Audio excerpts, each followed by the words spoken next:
Ngayong gabi sa Reaksyon, silipin natin ang mga balita sa likod ng mga headline.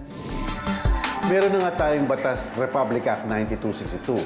Ito ang batas patungkol sa karahasan laban sa mga kababaihan. Kung dadagdagan pa natin ito ng isa pang batas, para lang sabihin, kung ginagawa niyo mga karahasan na iyan sa computer, mananagot rin kayo.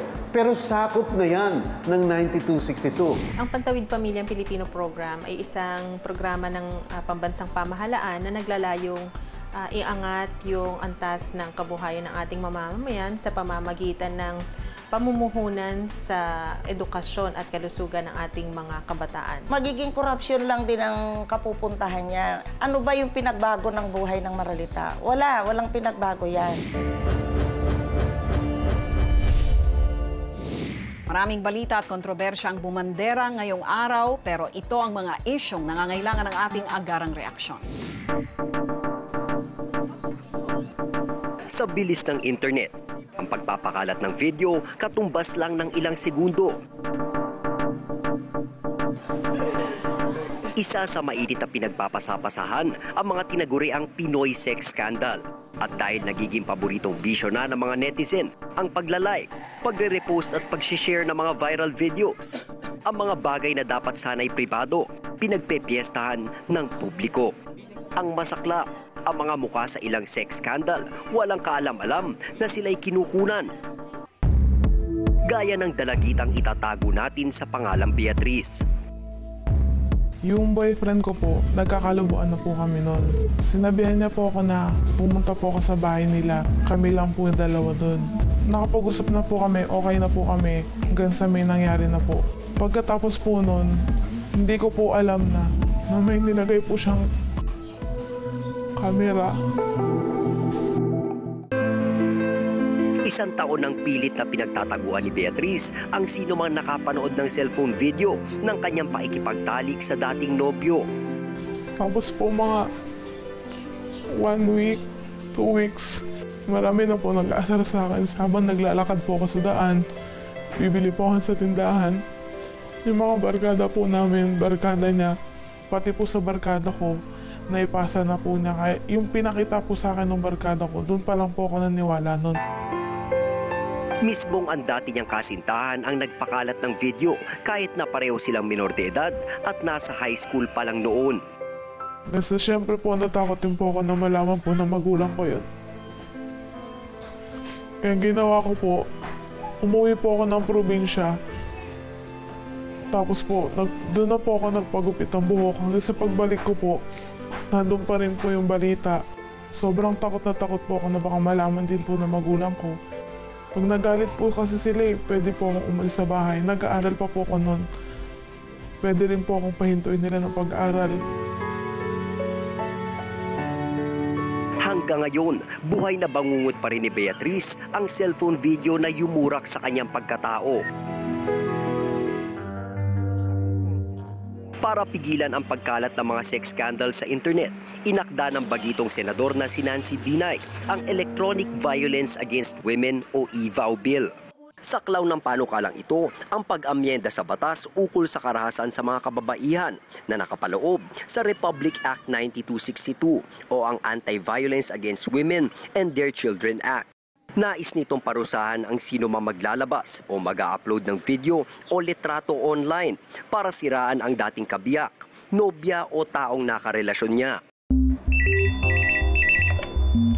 Good afternoon po, Cybercrime Division, NBI.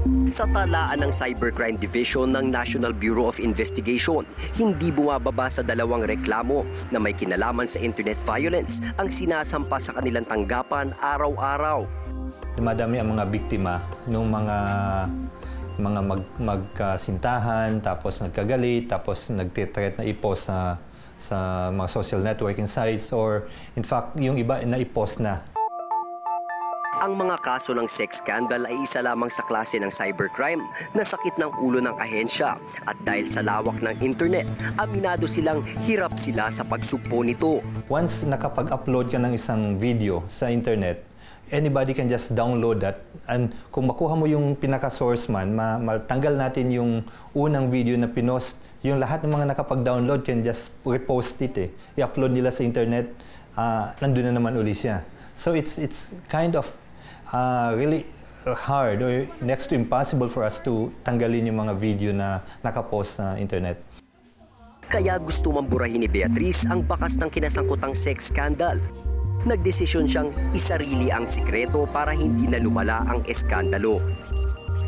Siyempre po sa akin po, hindi lang po yung kahihiyan ko po yung dadaling ko. Pati po yung magulang ko rin po yung magdadala ng kahihiyan. Kaya yun po yung kinakatakutan ko din po.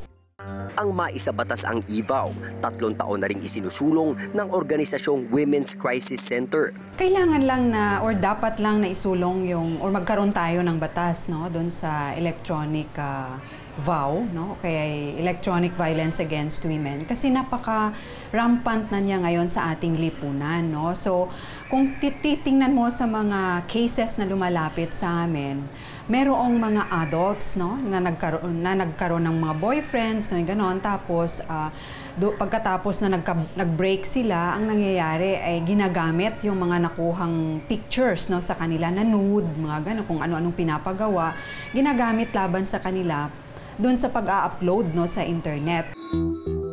Kung noon mga kilalang babaeng personalidad ang laman ng mga sex scandal, ngayon pati mga teenager sa high school gumagawa na rin ng sarili nilang sex videos.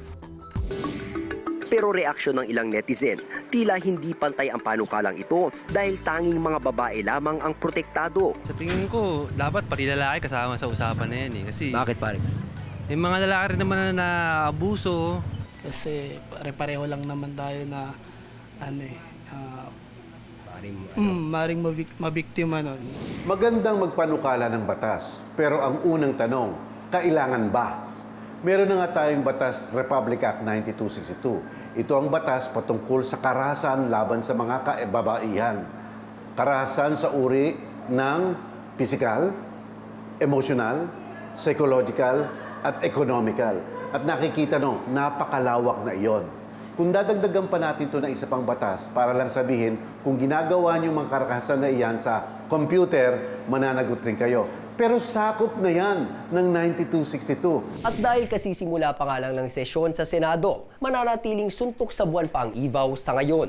Kaya paalala ng mga eksperto, maging mapagmatsyag sa paggamit ng internet. Matutong magsapribado ng inyong account. Maaari itong ayusin sa settings ng bawat online site.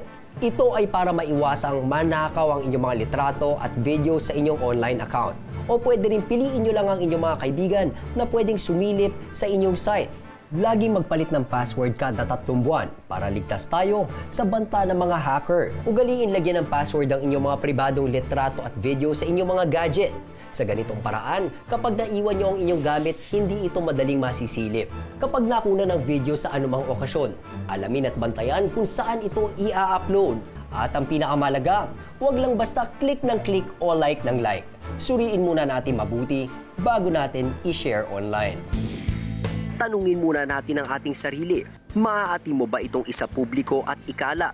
Kung ang tampok nito ay sarili mong kamag-anak, babae man o lalaki. Ako po si Renz Ongkiko, nag-uulat para sa Reaksyon.